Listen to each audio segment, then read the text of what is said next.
मोदी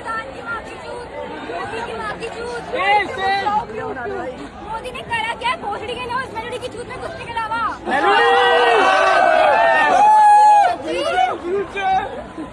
मोदी अगर तुझे डिजाइन नहीं कराना भोसड़ी के, कितना ये चप्पल दिख रही है तेरी गांव में छपेगी भोसड़ी के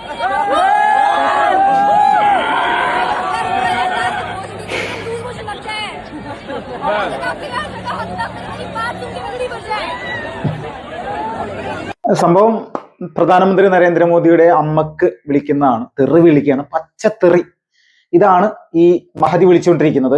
രുചിക സിംഗ് എന്നാണ് പേര്. നോയിഡ പോലീസ് ഇവളെ ഇപ്പോൾ അറസ്റ്റ് ചെയ്തിട്ടുണ്ട്. ഇതാണ് പ്രധാനമായിട്ടുള്ള വാർത്ത. അപ്പോൾ നമ്മളെല്ലാവരും മനസ്സിലാക്കുക, നമ്മുടെ രാജ്യത്തിന്റെ പ്രധാനമന്ത്രിയുടെ അമ്മയെ വിളിക്കുന്ന തെറി, അതോടൊപ്പം രാജിവെച്ചില്ലെങ്കിൽ തന്റെ കാലിലെ ചെരുപ്പൂരി അടിക്കും എന്നുള്ള രീതിയിലൊക്കെയാണ് പറയുന്നത്. എന്താണെന്ന് നോക്കി. അപ്പൊ ഇതുപോലെയുള്ള പ്രൊട്ടസ്റ്റുകൾക്ക് നേതൃത്വം നൽകുന്ന ആളുകളുടെ മാനസികാവസ്ഥ, ഇത്രയും അസഭ്യവർഷം ഈ പറയുന്ന രാജ്യത്തിന്റെ പ്രധാനമന്ത്രി നരേന്ദ്രമോദിക്കെതിരെ പറഞ്ഞിട്ട് നമ്മുടെ ഈ CJP എന്ന് പറയുന്ന കോക്രോച്ച് ജനതാ പാർട്ടിയുടെ ഒരു നേതാവ് പോലും ഇതിനെതിരെ പ്രതികരിച്ചിട്ടില്ല.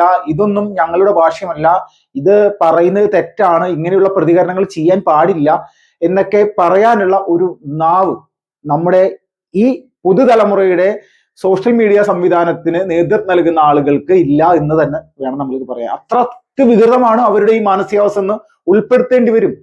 ചരിത്രപരമായിട്ടുള്ള സമരങ്ങൾക്ക് സാക്ഷ്യം കണ്ട ലോകത്തിലെ ഏറ്റവും തന്നെ സമരങ്ങളുടെ നാട് എന്ന് വേണമെങ്കിൽ നമ്മൾക്ക് പറയാൻ സാധിക്കും. അതാണ് ഭാരതം. ബ്രിട്ടീഷുകാർക്കെതിരെയൊക്കെ നടത്തിയിട്ടുള്ള സ്വാതന്ത്ര്യ സമരങ്ങളും അതിനുശേഷം സർക്കാരുകൾക്കെതിരെ വിവിധ കാലഘട്ടങ്ങളിൽ വന്നിട്ടുള്ള സർക്കാരുകൾക്കെതിരെയുള്ള സമരങ്ങളൊക്കെ എത്രയോ മാന്യമായിരുന്നു. അവിടെയൊന്നും ഇതുപോലെ അസഭ്യവർഷം ചുരിയുന്ന തരത്തിലേക്കുള്ള ഒരു രീതികളും നമ്മൾ ആരും കണ്ടിട്ടില്ല. എത്രയോ ചെറുപ്പക്കാര് ഈ നാട്ടിൽ പല ഘട്ടങ്ങളിലായിട്ട് ഇവിടെ സമരം ചെയ്തിട്ടുണ്ട്. പാർലമെന്റിലേക്ക് എന്തെല്ലാം സമരങ്ങൾ നടത്തിയിട്ടുണ്ട്, പ്രധാനമന്ത്രിമാർക്കെതിരെ സമരങ്ങൾ നടത്തിയിട്ടുണ്ട്. അപ്പൊ ഈ സമരങ്ങളൊന്നും അസഭ്യവർഷം ചൊരിയുന്ന സമരങ്ങളായിരുന്നില്ല. അതിനൊക്കെ ഒരു മാന്യത ഉണ്ടായിരുന്നു. ആ സമരത്തിന് ന്യായമായ ആവശ്യങ്ങൾക്ക് അതിന്റെ അടിസ്ഥാനം എന്താണോ അതിൽ ഉറച്ചു നിന്നുകൊണ്ടായിരുന്നു സമരങ്ങളെല്ലാം നടന്നത്. അപ്പൊ ഇവിടെ പ്രധാനമന്ത്രി നരേന്ദ്രമോദിയോട് മാത്രം ഇത്ര വിരോധമുണ്ടാകാനുള്ള സാഹചര്യം എന്താണ്? ഈ തെറിവിളിച്ച ആളുകൾ നമ്മുടെ രാജ്യത്തെ BJP എന്ന് പറയുന്ന രാഷ്ട്രീയ പ്രസ്ഥാനത്ത് വോട്ട് ചെയ്ത് അധികാരത്തിലേറ്റിയ ആളാണോ? അല്ല, ഒരിക്കലുമല്ല. നമ്മുടെ രാജ്യത്ത് 2024 ഏപ്രിൽ മെയ് മാസത്തിലായിരുന്നു പാർലമെന്റ് ഇലക്ഷൻ നടന്നത്. അന്ന് ഈ പറഞ്ഞ ഈ 25 വയസ്സുകാരിയായിട്ടുള്ള ഈ രുചിക സിംഗിന് എത്ര വയസ്സുണ്ടാവും? വെറും 23 വയസ്സ്. ഈ 23 വയസ്സുള്ള രുചിക സിംഗ് BJP വോട്ട് ചെയ്ത ആളാണോ? അല്ലെങ്കിൽ ഇതുപോലെയുള്ള ആളുകൾ, ഈ 25 വയസ്സായിട്ടുള്ള രുചിക സിംഗിനെ പോലെയുള്ള ആളുകൾ BJP വോട്ട് ചെയ്തിട്ട് അധികാരത്തിൽ എത്തിച്ചിരിക്കുന്നതാണോ? അല്ല. നമ്മൾക്ക് എല്ലാവർക്കും അറിയാം, ഇവരെല്ലാം യഥാർത്ഥത്തിൽ ആന്റി BJP ആളുകളാണ്, ഒരു സംശയമില്ല. ആം ആദ്മി പാർട്ടിയുടെ അനുഭാവികളാണ് പലരും, കോൺഗ്രസ് അനുഭാവികളാണ്. അതോടൊപ്പം തന്നെ CPM-ന്റെ വിദ്യാർത്ഥി സംഘടനയായിട്ടുള്ള SFI അല്ലെങ്കിൽ ഐസ പോലെയുള്ള കമ്മ്യൂണിസ്റ്റ് ഇടതുപക്ഷ സംവിധാനങ്ങളുടെ ഏകീകരണ സ്വഭാവമുള്ള സംഘടനകളിൽ പ്രവർത്തിച്ച് മുന്നോട്ട് വരുന്ന ആളുകളാണ്. അപ്പോൾ ഇതുപോലെയുള്ള ആളുകളാണ് നമ്മുടെ രാജ്യത്ത് BJPക്കെതിരെ പ്രൊട്ടസ്റ്റുമായിട്ട് വന്നിരിക്കുന്നത്. ഈ പ്രൊട്ടസ്റ്റ് നടത്തുന്ന ആളുകൾക്ക് അവരുടെ വായിൽ നിന്ന് വരുന്ന രീതിയാണ് നമ്മുടെ രാജ്യത്തെ ജനങ്ങൾ പരിശോധിക്കുന്നത്, ശ്രദ്ധിക്കുന്നത്. ഇവർക്ക് ഏത് തരത്തിലാണ് നമ്മുടെ രാജ്യത്തെ ജനങ്ങളുടെ ഇടയിൽ നിന്ന് ഒരു പിന്തുണ ലഭിക്കുക? ആന്റി BJP ആന്റി നാഷണലിസ്റ്റ് ആയിട്ടുള്ള ആളുകളുടെ ഭാഗത്ത് നിന്ന് വലിയ രീതിയിലുള്ള പിന്തുണ ലഭിച്ചിരിക്കാം. അത് ഇനിയും തുടരും, ഒരു സംശയമില്ല.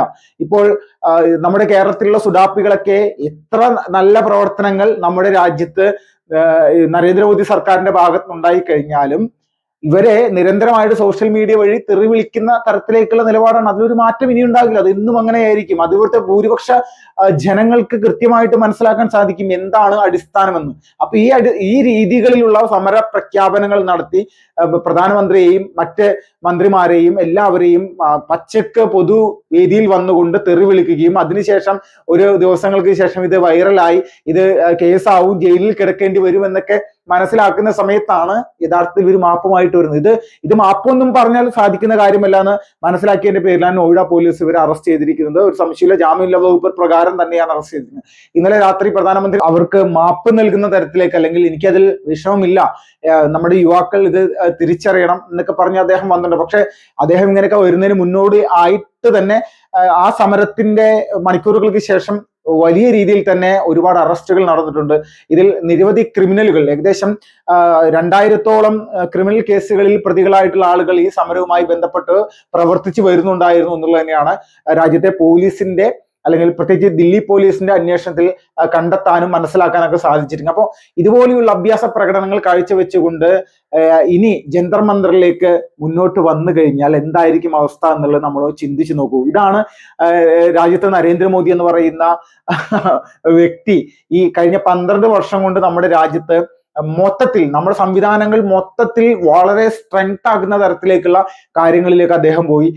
ഇവിടുത്തെ ജിഹാദി ഗ്രൂപ്പുകൾ നമ്മുടെ രാജ്യത്ത് നടത്തിയിരുന്ന പലതരത്തിലുമുള്ള പ്രൊട്ടസ്റ്റുകളും അല്ലെങ്കിൽ ആക്രമണ പരമ്പരകളും ഇതുപോലെയുള്ള കാര്യങ്ങളൊക്കെ നമ്മുടെ രാജ്യത്ത് നടക്കുന്ന സമയത്ത് നമ്മൾക്കറിയാം ഇത് ഏതെല്ലാം തരത്തിൽ ആരുടെ കീഴിൽ നിന്നായിരുന്നു ഇങ്ങനെയുള്ള കാര്യങ്ങളൊക്കെ നടന്നിരുന്നത്. അപ്പോൾ നമ്മൾ ഏകദേശം 2014 മുന്ന് വരെ 14 വരെയുള്ള ജമ്മു കാശ്മീരിന്റെ അവസ്ഥ തന്നെ എടുത്ത് നോക്കിയൊക്കെ മതി. 2015 വരെ അവരത് പരമാവധി തുടരാൻ ശ്രമിച്ചു എന്നുള്ളതാണ്. നിരന്തരമായിട്ട് സൈനികർക്കെതിരെ കല്ലെറിയുന്നു, നിരന്തരമായിട്ട് കശ്മീരി പണ്ഡിറ്റുകളെ കൊലപ്പെടുത്താൻ ശ്രമിക്കുന്നു, നിരന്തരമായിട്ട് രാജ്യത്തിന്റെ വിവിധ പ്രദേശങ്ങളിലേക്ക് കശ്മീർ വഴി, പാകിസ്ഥാനിൽ നിന്ന് കശ്മീർ വഴി പല സംസ്ഥാനങ്ങളിലും സ്ഫോടനങ്ങൾ നടത്താൻ ജിഹാദി ഗ്രൂപ്പുകൾ തയ്യാറായിട്ട് മുന്നോട്ട് വരുന്നു. ജെയ്ഷെ മുഹമ്മദ്, ലഷ്കർ ഇ തോയ്ബ, ഇന്ത്യൻ മുജാഹിദിനെ പോലെയുള്ള ഒരുപാട് ഭീകരവാദ പ്രസ്ഥാനങ്ങൾ നിരന്തരമായിട്ട് വരുന്നു.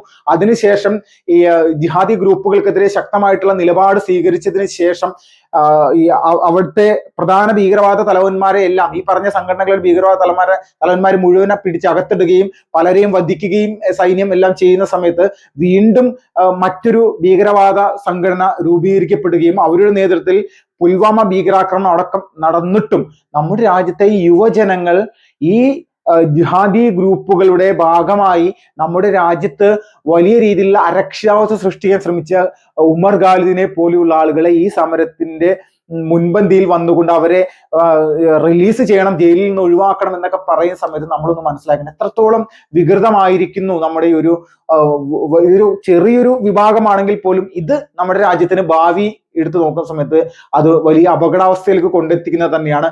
കുട്ടികളാണെങ്കിൽ പോലും ഇന്ന് 25 വയസ്സുള്ള ഈ നരേന്ദ്രമോദിയുടെ അമ്മയെ പച്ചത്തെറി വിളിക്കുന്ന 25 വയസ്സുകാരിയെ കുട്ടിയാണ് എന്ന് പറയുന്നത് ശരിക്കും പറഞ്ഞാൽ അതൊരു നല്ല ചിന്താഗതിക്ക് ചേർന്ന ഒരു കാര്യമല്ല. രാജ്യവിരുദ്ധമായിട്ടുള്ള നിലപാടുകൾ സ്വീകരിക്കുന്നതിന് തുല്യമാണ് രാജ്യത്തെ പ്രധാനമന്ത്രിയെ ഇതുപോലെ അധിക്ഷേപിക്കുന്നത്. കാരണം കോടിക്കണക്കിന്, ഏകദേശം 28 കോടി ജനങ്ങളാണ് ഇന്ത്യ മഹാരാജ്യത്ത് NDAക്ക് മാത്രം ഈ കഴിഞ്ഞ 2024 തിരഞ്ഞെടുപ്പിൽ വോട്ട് ചെയ്തിരിക്കുന്നത്. അതിൽ BJP മാത്രം 23 കോടിക്ക് മുകളിലാണ് വോട്ടുകൾ നേടിയിരിക്കുന്നത്. അപ്പോൾ അത്രയും ജനപിന്തുണയുള്ള ഒരു രാഷ്ട്രീയ പാർട്ടിയുടെ നേതാവിനെ, അല്ലെങ്കിൽ ഈ രാജ്യത്തെ ഭൂരിപക്ഷം ജനങ്ങളും വലിയ രീതിയിൽ പ്രധാനമന്ത്രിയായിട്ട് ആ ഒരു സ്ഥാനത്തേക്ക് അവരോധിച്ചിരിക്കുന്ന, ആ ഒരു മുന്നണി അവരോധിച്ചിരിക്കുന്ന നരേന്ദ്രമോദിയെ പോലെ ഒരു വ്യക്തിയെ പച്ച തെറി വിളിക്കുക, അദ്ദേഹത്തിന്റെ മരണപ്പെട്ടു പോയ അമ്മയെ ഇതുപോലെ അസഭ്യം പറയുക, ഇതൊക്കെ ഒരു ന്യായമായിട്ടുള്ള കാര്യമാണെന്ന് നിങ്ങൾക്ക് ആർക്കെങ്കിലും തോന്നുന്നുണ്ടോ? ഇതിനെയാണോ നമ്മൾ പിന്തുണ കൊടുക്കേണ്ടത്? ഇതിനെയാണോ ഈ നാട്ടിലുള്ള ജനങ്ങൾ പിന്തുണ കൊടുക്കേണ്ടത്? പരസ്യമായിട്ട് ഇതുപോലെയുള്ള അസഭ്യവർഷങ്ങൾ ചൊരിയുന്ന ആളുകൾക്കെതിരെ നടപടിയല്ലാതെ മറ്റൊരു സംവിധാനം എടുക്കേണ്ട ആവശ്യമില്ല എന്നുള്ളതാണ് യാഥാർത്ഥ്യം. അതിലൊരു സംശയമില്ല. അപ്പോൾ ഇത് പൂർണ്ണമായിട്ടും നമ്മൾ ഇതുപോലെയുള്ള പാർട്ടികളിലേക്ക് കടന്നു വരുന്ന ആളുകളുടെ മാനസികാവസ്ഥ കൃത്യമായിട്ട് ജനങ്ങൾ വിലയിരുത്തണം. അതിന് വേണ്ടിയിട്ടുള്ള ഒരു വീഡിയോ ആണത്. അതിനു വേണ്ടിയിട്ടാണ് ഇങ്ങനെ ഒരു സംഭവം നിങ്ങളുടെ മുന്നിലേക്ക് കാണിച്ചു തരുന്നത്. നന്ദി, നമസ്കാരം, വന്ദേ മാതരം.